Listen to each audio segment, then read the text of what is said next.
টুনি, এই টুনি, তুমি কোথায় গেলে? এদিকে এসো তো।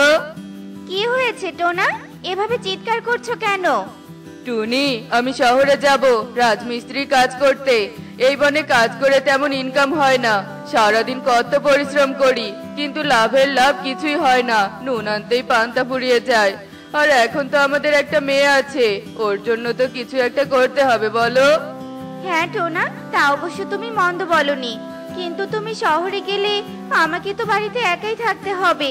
আমি কি পারবো ওই ছোট্ট মেয়েটাকে নিয়ে একা বাড়িতে থাকতে? টুনি, তুমি একা থাকার চেষ্টা করো, দেখবে ঠিক তুমি টুকিকে নিয়ে থাকতে পারবে। তোমার কোনো অসুবিধা হবে না। আর আমি যত তাড়াতাড়ি সম্ভব বনে ফিরে আসার চেষ্টা করব। ও নিয়ে তুমি চিন্তা করো না টুনি। আচ্ছা ঠিক আছে টোনা, তুমি যখন ঠিক করেই ফেলেছো যে তুমি শহরে যাবে, তখন আমি আর তোমাকে বাধা দিব না। আচ্ছা ঠিক আছে টুনি, তুমি আজ রাতেই আমার সব জিনিসপত্র গুছিয়ে রেখো, কেমন? আমি কাল সকালেই শহরে রওনা দিব। এভাবেই সেই দিন কেটে যায়। আর পরের দিন সকালে টোনা শহরে যাওয়ার জন্য তৈরি হয়ে যায়। মা টুকি, তুই তোর মায়ের সব কথা শুনে চলবি, কেমন? আচ্ছা ঠিক আছে বাবা, আমি মায়ের সব কথা শুনবো। তুমি কোনো চিন্তা করো না, আর তুমি সাবধানে যেও। আর শহর থেকে ফেরার সময় আমার জন্য অনেক অনেক খেলনা নিয়ে এসো, কেমন? আচ্ছা ঠিক আছে রে মা, আমি তোর জন্য অনেক খেলনা নিয়ে আসবো। এরপর টোনা টুনি ও টুকিকে বিদায় জানিয়ে শহরে রওনা দেয়। আর এভাবেই বেশ কিছুদিন কেটে যায়। আর টুনি টুকিকে বলতে থাকে, মা টুকি, ঘরে কোনো বাজার নেই, আমাকে একটু বাজার করতে যেতে হবে। তোর আবার একা ঘরে ভয় করবে না তো? মা, তুমি বাজারে যাবে? ঠিক আছে, তুমি বাজারে যাও, আমি একটুও ভয় পাবো না মা। আচ্ছা বেশ, তবে আমি বাজারে গেলাম, কেমন? এরপর টুনি বাজারে যায়। আর অন্যদিকে টোনা শহরে গিয়ে কাজের সন্ধান করতে থাকে। এই যে দাদা, তুমি কি এই শহরেই থাকো? হ্যাঁ, আমি এই শহরেই থাকি। কিন্তু তুমি কে? তোমাকে দেখে তো মনে হচ্ছে বন থেকে এসেছো। হ্যাঁ দাদা, তুমি ঠিক ভেবেছো, আমি বন থেকেই এসেছি। আমার নাম টোনা, আমি রাজমিস্ত্রির কাজ করি। তুমি চাইলে আমি তোমাকে অনেক সুন্দর সুন্দর ঘর বানিয়ে দিতে পারি। ও আচ্ছা, তাহলে তো বেশ ভালোই হয়। আমার অনেক দিনের ইচ্ছে একটা সুন্দর বাড়ি করা, কিন্তু ভালো রাজমিস্ত্রি পাচ্ছি না বলে বাড়ি বানানো হচ্ছে না। চিন্তা করো না দাদা, আমি তোমাকে একটা সুন্দর বাড়ি বানিয়ে দিব। তার জন্য আমাকে কোনো পারিশ্রমিক দিতে হবে না। এরপর কালু কাক টোনাকে তার বাড়িতে নিয়ে যায়। আর টোনা কালু কাককে সুন্দর করে একটা কাঁচা বাদামের ঘর বানিয়ে দেয়। তা দেখে কালু কাক মনে মনে বলতে থাকে, আরে বাহ, কাঁচা বাদামের ঘরটা তো অনেক সুন্দর হয়েছে। এমন সুন্দর ঘর তো এই শহরে আর কারোর নেই। এই টোনা যদি এত সুন্দর করে শহরে বাড়ি বানায়, তবে তো টোনা কিছুদিনের মধ্যে অনেক টাকার মালিক হয়ে যাবে। না, একে হাতছাড়া করা যাবে না। একে বরং আমি আমার বাড়িতেই রেখে দেই। দাদা, আমার বানানো কাঁচা বাদামের ঘরটা কি তোমার পছন্দ হয়নি? না টোনা, তোমার ঘর বানানো আমার অনেক পছন্দ হয়েছে। আসলে কাঁচা বাদাম দিয়ে যে ঘর বানানো যায় তা তো আমি আগে কখনো দেখিনি, তাই আমি একটু অবাক হয়ে গিয়েছিলাম। আচ্ছা ঠিক আছে দাদা, এখন তবে আমি আসি। আরে টোনা, তুমি কোথায় যাচ্ছ? তুমি তো এই শহরে নতুন এসেছো, ভালোভাবে রাস্তাঘাটও চিনো না। তুমি কোথায় থাকবে? আমি বলি কি, তুমি আমার বাড়িতে আশ্রয় নাও, আর এখান থেকে তুমি তোমার রাজমিস্ত্রির কাজ করতে পারবে। কি বলছো দাদা, আমি তোমার বাড়িতে থাকবো? তা আবার হয় নাকি? কেন হয় না? তুমি তো আমাকে পারিশ্রমিক ছাড়াই এত সুন্দর একটা বাড়ি বানিয়ে দিয়েছো। আর আমি তোমাকে একটু আমার বাড়িতে জায়গা দিতে পারবো না? আজ থেকে তুমি আমার বাড়িতেই থাকবে টোনা। আচ্ছা ঠিক আছে দাদা, তবে তাই হবে। এরপর টোনা কালু কাকের বাড়িতে থেকে রাজমিস্ত্রির কাজ করতে থাকে। আর টোনা শহরে রাজমিস্ত্রির কাজ করে অল্প কিছুদিনের মধ্যে অনেক টাকা জমিয়ে ফেলে। আর টোনা বনে ফিরে আসার সিদ্ধান্ত নেয়। কালু দাদা, আমি ঠিক করেছি কাল সকালে আমি বনে ফিরে যাব। অনেক দিন হলো স্ত্রী সন্তানকে দেখি না, মনটা তাই অস্থির হয়ে আছে। আচ্ছা ঠিক আছে টোনা, তুমি যা ঠিক করেছো তাই হবে। এখন ঘুমিয়ে পড়ো। এরপর পড়ে আর এভাবে রাত গড়িয়ে ভোর হয়ে আসে। আর সকালে টোনা বনে ফিরে আসার জন্য তৈরি হয়ে নেয়। আর আসার সময় টোনা তার ব্যাগ খুলে দেখে তার ব্যাগে কোনো টাকা নেই। এ কি কালু দাদা, আমার ব্যাগে টাকা নেই কেন? আমি তো সব টাকাই ব্যাগে রেখেছিলাম। তুমি কি আমার টাকাগুলো নিয়েছো? হ্যাঁ টোনা, আমি তোমার সব টাকা নিয়েছি। তুমি কি ভেবেছিলে আমি শুধু শুধু আমার বাড়িতে তোমাকে থাকতে দিয়েছি?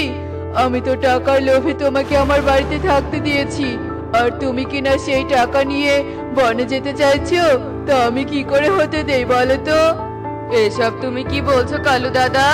আমি তো কিছুই বুঝতে পারছি না। তুমি আমার টাকাগুলো কোথায় রেখেছো আমাকে বলো। আমি টাকাগুলো ব্যাংকে রেখেছি। আর অনেক হয়েছে আমার বাড়িতে থাকা। এবার আমার বাড়ি থেকে বেরিয়ে যাও দেখি। আমি আর আমার বাড়িতে তোমাকে জায়গা দিতে পারবো না। কালু দাদা, দয়া করে তুমি এমনটা করো না। তুমি আমাকে আমার টাকা ফিরিয়ে দাও। ওগুলো যে আমার অনেক কষ্টে জমানো টাকা। কালু কাক টোনার কোনো কথাই শোনে না। টোনাকে ঘাড় ধাক্কা দিয়ে বাড়ি থেকে তাড়িয়ে দেয়। আর টোনা মন খারাপ করে শহর থেকে বনে চলে আসে। কে কি টোনা, তুমি যে শহর থেকে ফিরে আসবে তা তো আমাকে বলনি। টুনি, আমার যে সব শেষ হয়ে গেছে। আমি হেরে গেছি টুনি, আমি হেরে গেছি। আমি তোমার আর টুকির জন্য কিছুই করতে পারলাম না। টোনা, তুমি এভাবে বলছো কেন? কি হয়েছে তোমার, আমাকে বলো তো। এরপর টোনা টুনিকে সব কথা খুলে বলে। আর সব শুনে টুনি বলতে থাকে, টোনা, তুমি আর এভাবে কেঁদো না। যা হবার তা তো হয়ে গেছে। এখন কেঁদে আর কি হবে বলো তো? সে তার কর্মের শাস্তি ঠিক পাবে। দেখো, সে তোমার পরিশ্রমের টাকা ভোগ করতে পারবে না। হ্যাঁ টুনি, তুমি ঠিক বলেছো। আমি আর কাঁদবো না। সৃষ্টিকর্তা নিশ্চয়ই ওই কালু দাদাকে তার কর্মের শাস্তি দিবে। টোনাকে বোকা বানিয়ে সব টাকা হাতিয়ে নিয়েছি। এতগুলো টাকা আগে আমি কখনো দেখিনি। কালু কাক টাকাগুলো দেখছিল আর এসব কথা বলছিল। ঠিক সেই সময় একদল ডাকাত কালু কাকের ঘরে আসে। আর কালু কাককে মেরে ডাকাতের দল কালু কাকের সব টাকা পয়সা নিয়ে চলে যায়। হায় হায় রে, আমার কি সর্বনাশ হলো। আমার সব টাকা যে ডাকাত এসে নিয়ে গেল। ভেবেছিলাম টোনার সব টাকা আমি ভোগ করবো, কিন্তু তার হলো না। সৃষ্টিকর্তা আমাকে আমার কর্মের শাস্তি দিয়েছে। এজন্যই বলে অতি লোভ করতে নেই। কালু কাক তার ভুল বুঝতে পেরে কপাল চাপড়াতে থাকে। আর অন্যদিকে টোনা বনে আবার রাজমিস্ত্রি কাজ শুরু করে। আর টুনিও টুকিকে নিয়ে সুখেই দিন কাটাতে শুরু করে। দেখলে তো বন্ধুরা, কাউকে ঠকিয়ে কারো কোনো কিছু আত্মসাৎ করা যায় না। তাই আমরা কখনো অন্যকে ঠকানোর চেষ্টা করব না। এমনই সব মজার মজার শিক্ষণীয় টুনি পাখির গল্প দেখতে আমাদের পাশেই থেকো। আর গল্পগুলো কেমন হচ্ছে তা কমেন্টে জানাতে ভুলো না কিন্তু। Bye bye. মনোমোর মেঘের সঙ্গী ছুটে চলে দিক দিগন্তের পানে। মনোমোর মেঘের সঙ্গী ছুটে চলে দিক দিগন্তের পানে।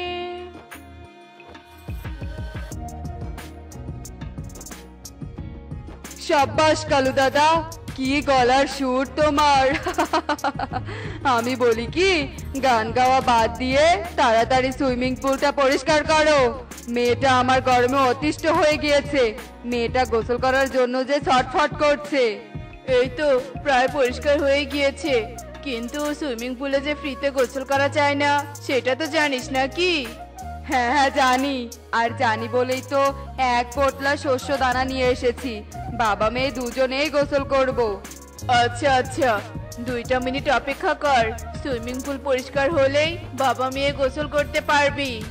একথা বলেই কালু দ্রুত সুইমিং পুল পরিষ্কার করা শেষ করে।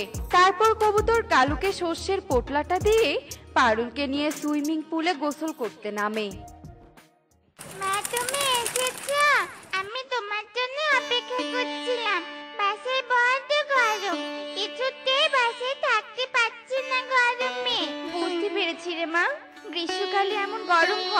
তবে তোকে আমি আজ একটা এমন জায়গায় নিয়ে যাব যেখানে গেলে তোর আর গরম লাগবে না। চল মা, আমার সাথে চল। সত্যি বলছো মা? চলো চলো, তাড়াতাড়ি চলো, আমার যে আর গরম সহ্যই হচ্ছে না। টুকির গরম দূর করার জন্য টুনি টুকিকে নিয়ে কালুর কাছে যায় আর কালুকে ফল দিয়ে মা মেয়ে মিলে সুইমিং পুলে গোসল করে। কষ্ট শেষই হচ্ছে না, সকাল থেকে শুধু হেঁটেই চলেছি, চারদিকে জঙ্গল ছাড়া তো আর কিছুই খুঁজে পাচ্ছি না। এত অধৈর্য হোস না তো, আমরা শিকারের থেকে বাঁচার জন্য বন থেকে পালিয়ে এসেছি। এবার তো জঙ্গল পেরিয়ে একটা নিরাপদ স্থানে যেতে হবে, আর নিরাপদ স্থান না পাওয়া পর্যন্ত আমাদের কষ্ট হলেও হাঁটতে হবে। তুই তো জানিস মা, কষ্ট না করলে কেষ্ট মেলে না। কিন্তু মা, আমার পায়ে যে ব্যথা হয়ে গেছে, আমার যে হাঁটতেও খুব কষ্ট হচ্ছে মা, তাছাড়া বড্ড গরমও লাগছে। বুঝতে পেরেছি রে মা, তোর কষ্ট হচ্ছে, আর একটু কষ্ট করে হাঁট না।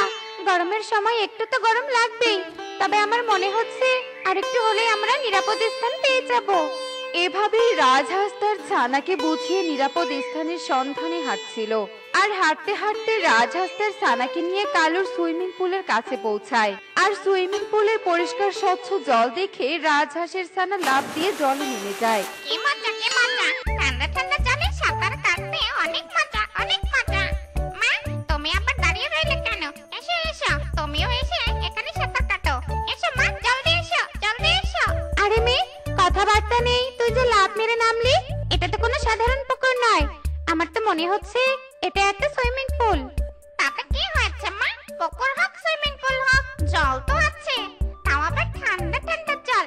এসো মা, এসো, তাড়াতাড়ি এসো, একসাথে সাঁতার কাটবো। হায় হায় রে, সর্বনাশ করেছে রে, সর্বনাশ করেছে। আমার সুইমিং পুলে হাঁসের ছানা নেমেছে। পটি করে সুইমিং পুলের জল নোংরা করলে তো আমার ব্যবসায় লাল বাতি জ্বলবে। আয় হাঁসের ছানা, আয়, ওঠ ওঠ বলছি, নয়তো তোকে মেরে না আর হাড্ডি গুটি সব ভেঙে দিব। খবরদার, আমার মেয়ের সাথে দুর্ব্যবহার করবেন না। গরমের জ্বালে আমার ছোট্ট ছানাটা জলে নেমেছে। চুপ করো, আমি আমার সুইমিং পুল সবার জন্য উন্মুক্ত করে দেইনি। আমার সুইমিং পুলে গোসল করতে হলে মূল্য দিতে হবে, আর তুমি কি না তোমার ছানাকে ফ্রিতে জলে নামতে দিয়েছো। তার উপর তোমাদের পটি করার কোনো শ্রী নেই, যেখানে সেখানে পটি করে দাও। পটি করে তোমার ছানা যদি আমার সুইমিং পুলের জল নোংরা করে দেয়। চুপ করো, একদম কথা শোনাবে না। এই নাও সোনার কয়েন, এবার আমার ছানা সারাদিন সুইমিং পুলে গোসল করতে পারবে তো? ইয়ে মানে, হ্যাঁ হ্যাঁ, গোসল তো করতেই পারবে, কোনো সমস্যা নেই। তবে ছোট্ট একটা সমস্যা আছে দিদি, আসলে এটা তো পাখিদের সুইমিং পুল। তোমার ছানা যদি সারাদিন এখানে গোসল করে তবে তো পাখিরা এখানে আর গোসল করতে আসবে না। আমি বলি কি, তোমার সোনার মুদ্রা যখন আমি নিয়েছি তখন তোমার ছানা সারা রাত সুইমিং পুলে গোসল করবে, আর তোমরা আমার বাড়িতেই থাকবে। আরে পাস, বেটা কালে তো আমার ভালোই উপকার করলো। সুইমিং পুলে গোসল করার সাথে সাথে থাকার জায়গাও পেলাম। এখন আর দিন রাত দেখে কি লাভ? আচ্ছা ঠিক আছে দাদা, তুমি যখন বলেছো তবে মেনেই নিলাম তোমার কথা। তবে শোনো, আমাদের যদি কোনো অসুবিধা হয়।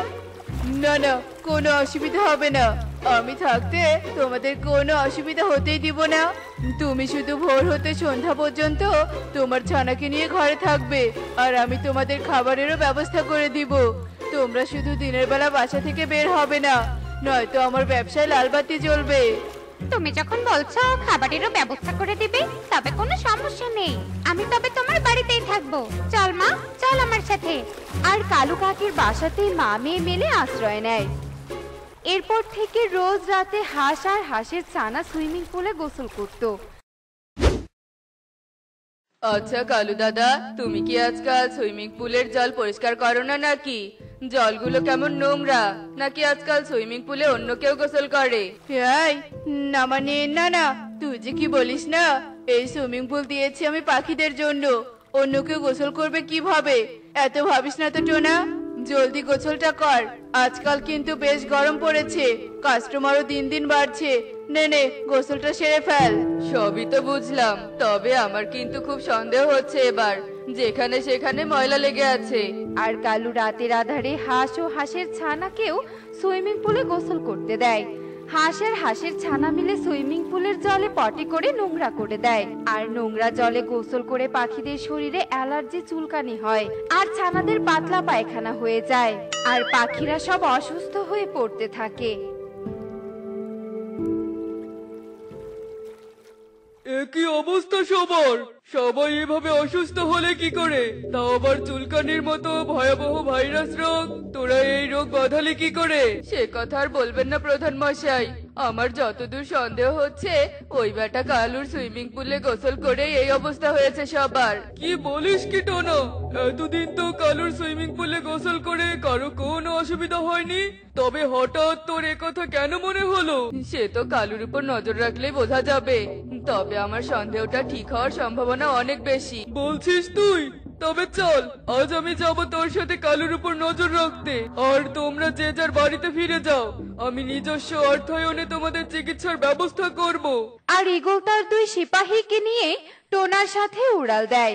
আর উড়তে উড়তে কালুর সুইমিং পুলের কাছে যেতেই দেখে হাঁসের ছানা সুইমিং পুলে গোসল করছে। একই সুইমিং পুলে হাঁস আর হাঁসের ছানা কোথা থেকে এলো? এই হাঁস, তোর এত বড় সাহস কি করে হলো ছানাকে নিয়ে এই সুইমিং পুলে নামতে? সাহসের কি আছে, আমি তো কালুকে সোনার কয়েন দিয়ে এখানে গোসল করতে নেমেছি। যা বলার আপনি কালুকে বলুন। কি হয়েছে এখানে? এত চিৎকার চেঁচামেচি কেন? ইয়ে মানে, আরে প্রধান মশাই, তোর কুকিরটি ধরতে এসেছি। সোনার কয়েনের লোভে তুই পাখিদের সুইমিং পুলে হাঁস নামিয়েছিস, তোর কারণে সব পাখিরা অসুস্থ হয়েছে। শাস্তি তো তোকে পেতেই হবে। সিপাহী, বন্দি করো কালুকে। ঈগলের হুকুমে সিপাহীরা কালুকে বন্দি করে, আর হাঁসের ছানাকে নিয়ে পালিয়ে যায়। দেখলে তো বন্ধুরা, লোভে পড়ে অন্যের ক্ষতি করলে কিভাবে শাস্তি পেতে হয়। কথায় বলে না, লোভে পাপ আর পাপে শাস্তি। এমনই সব মজার মজার শিক্ষণীয় টুনি পাখির গল্প দেখতে আমাদের সাথেই থেকো। আর গল্পগুলো কেমন হয়েছে তা কমেন্টে জানাতে ভুলো না কিন্তু। Bye bye.